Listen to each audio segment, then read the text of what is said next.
All right.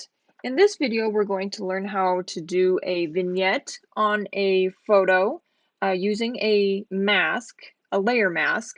And if you've joined us before in previous videos, first of all, welcome back. But you will also see that we will be using a photo that we've used multiple times and have edited for vanity purposes and just to enhance the overall portrait. And this will be the last step on this portrait that we will be doing. So let's go ahead and dive in. And we're going to be using my niece Ashley's photo again.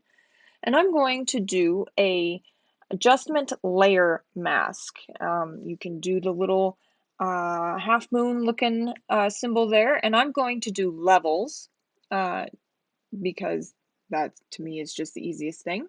And I'm going to bring those shadows down, or I'm going to bring the amount of dark down. And as you can see, that changed the whole image.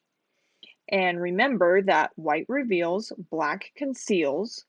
So right now we have the whole level change revealed, and we want to conceal that in the center of the image.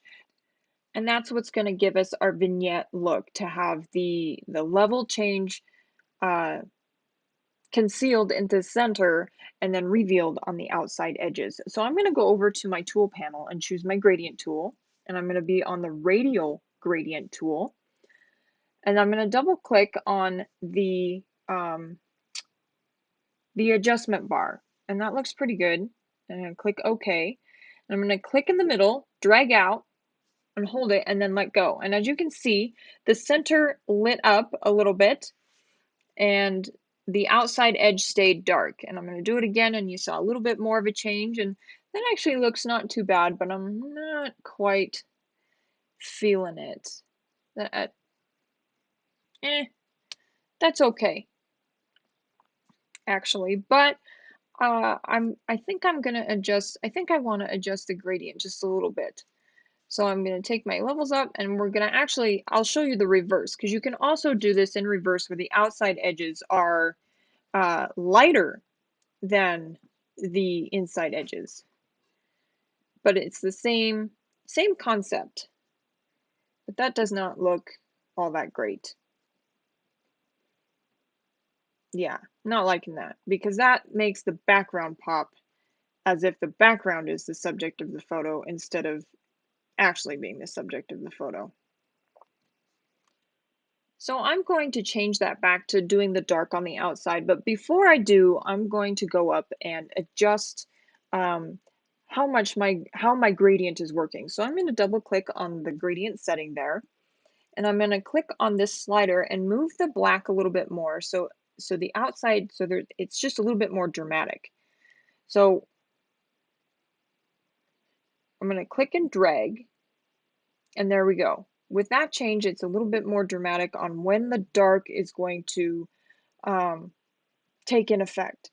I'm going to adjust my mid, you can adjust your midtones, and again, there we go. That's a little bit better. If you're going to do the white, you have to kind of blow out the background, because otherwise it makes your background the subject instead of your subject the subject. But in this case, I'm kind of liking the darker vignette, where it's like it draws you in a little bit to Ashley, instead of you're seeing the outside edge first and then you're seeing Ashley. And you can adjust how dark your darks are or how light your lights are with this bottom slider bar a little bit. And a lot of this creating a vignette is visual, and it's kind of something that it's to your taste. There's no right or wrong way, but just remember, the closer you do the vignette, um, not only are you isolating the subject, but you're taking away from your composition as well. So that's one way to do a vignette. The other way, I'm going to drag this layer down to the trash. Oops, that was just uh, the mask. I want to do the whole layer. And I'm going to create a new levels layer. And we're going to do basically the same thing, except instead of using a gradient, I'm just going to use a brush tool, and I'm going to make a big brush, and make sure that if you do it this way, that your brush is on the softest part. And oops, I clicked a little too many times. There we go. The brush is just a little bit too big. Let's dial that back. Okay, and so you want the softness on your brush to be basically 0. You could bring it up, but I wouldn't go any higher than 20%. And then make sure that your opacity is 100%. My opacity was down the last time I used this brush, so it was still down. And then you're just going to click once and see what that does.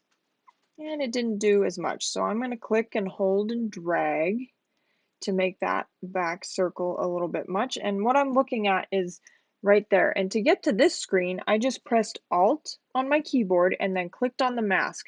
So you can see where the vignette is going to be applied. So I'm going to do it this way and then do Alt and click on your mask again to bring the image back. And now click on the levels property. And now I'm going to adjust my levels because it hasn't done anything yet because we haven't made any adjustments. And here I'm just going to do you can do the white vignette, which doesn't look all that great, or you can do the black vignette. And me personally, I like this method better because it gets the outside edges more and I have a little bit more control over what I'm doing. Okay, and I'm going to adjust my midtones a little bit because now not only am I creating the dark shadow on the outside, but then I'm kind of by doing the midtones, I'm creating my own gradient to work to that outside edge. Instead of having just black, I'm graying out as well. So there's the before and after, and I think that looks pretty damn good.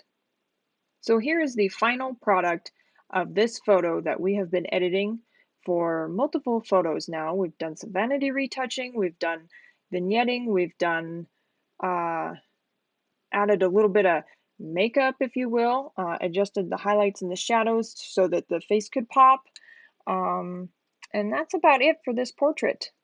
So thanks for hanging with me and join us for the next video.